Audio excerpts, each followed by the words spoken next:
Thank you so much for joining me here at the live desk. I am Janae Hancock. Right now, we are going beyond the headlines, actually talking about technology today. The biggest headline so far this week, and definitely is going to be a big headline as we head into the next several weeks going into the holiday season, is taking a look at this video that you see here now on your screen. There are a lot of changes to the new iPhone 15. That includes a new look, greater battery life, display changes and camera features, and a new charging ability. The company is switching to the USB-C standard that is already widely used on so many of its devices, including its Mac computers and many of its iPads. So with all of that being said, I do want to bring in Lee Sheehan. He is with the UBreak iFix company. And Lee, I want to thank you so much for joining me here at the live desk. How's it going for you? Good. Thank you for having me. How's it going there at the station? Hey, it's Wednesday. We're halfway through the week, so we're almost there. But I do really want to focus on this topic. Like I mentioned, a Yep. lot of people have been talking about this new iPhone, as they typically do when they start rolling out these new devices. But there's going to be a new charging ability. Talk a little bit more about that, and what do you suggest that people do moving forward with the chargers that they already have? Yeah. So everybody's already heard that Apple is switching the iPhone 15 to the Type-C charging dock style. So that doesn't really mean too much as far as you as a user. Um, Typically, Apple has already made a point to at least give you the charging cable with the new phones. That charging cable will still work with the existing blocks that actually plug into the wall and everything. And you may even have a few of these cables laying around your house already that you're using other devices with. You can use that cable universally to everything that takes it. But what's going to matter is using the correct charging brick with the device. That's going to give you the right output to be able to charge it sufficiently and quickly. And Lee, I want to throw this out there really fast. It looks like you have some fans. I know we're streaming on all of our social media platforms, but you do have a comment here saying "Go Lee." So Yes. yeah, so that is some good news there. I do just speak a little bit more about where people can recycle their old cords. Yeah, you can bring them into any of our U-Break iFix by Assurion stores. We do free recycling programs. Um, you may even hang on to it just in case you have family members that have those older devices. Because even though they're switching this device, they're not changing the pre-existing one. So you still may run into a scenario where you may need that cable. Um, And definitely some good advice there. I was going to let you keep going.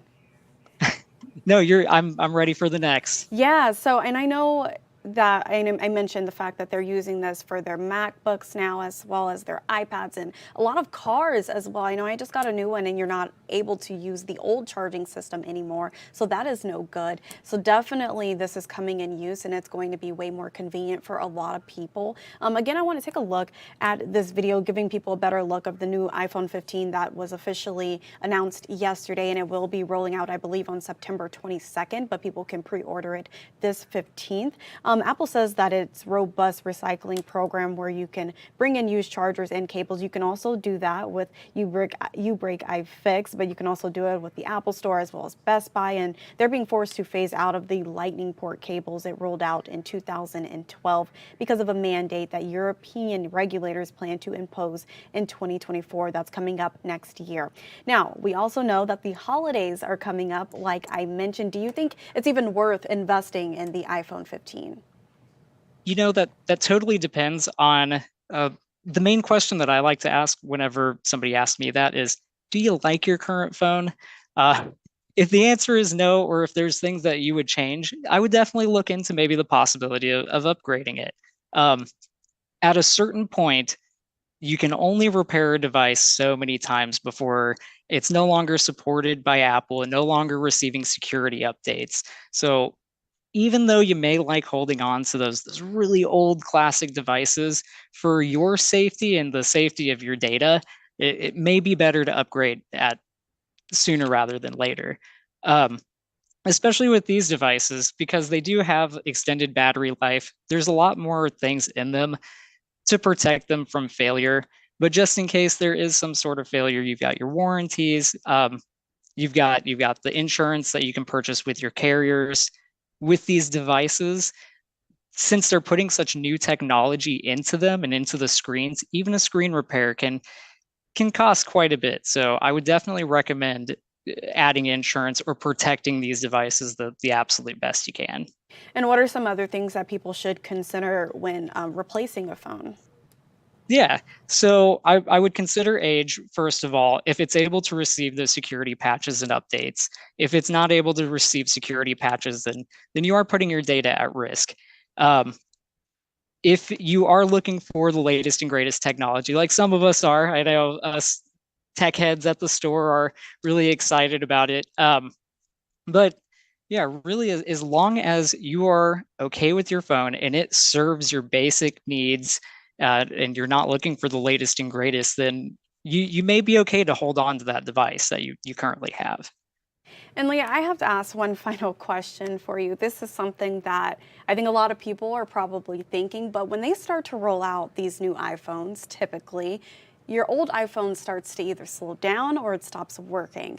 Do you think that that'll at all happen with these chargers now that they're switching to a whole different connector now? So no, not really. The only reason that your phones tend to slow down when a new one is released is because they kind of have to in order to keep up with the operating system that they're running on.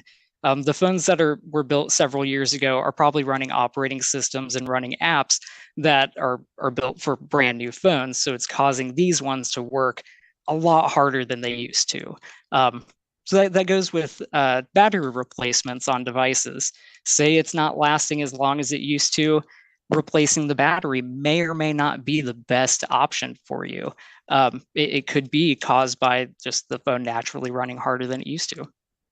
Great. All right, Lee. Anything else you would like to leave our viewers with before I let you go? You Break Guy Fix by Ashurion is hiring at all times. Ashurion.com/careers. If you're a tinkerer or interested in technology, we would definitely love to have you. Other than that, go Chiefs. Go Chiefs. All righty, Lee. I want to thank you so much for joining me here at the live desk. I do want to give our viewers just one last look at what they can expect if they do want to go out and get that iPhone 15 that they can pre-order starting this Friday, I believe.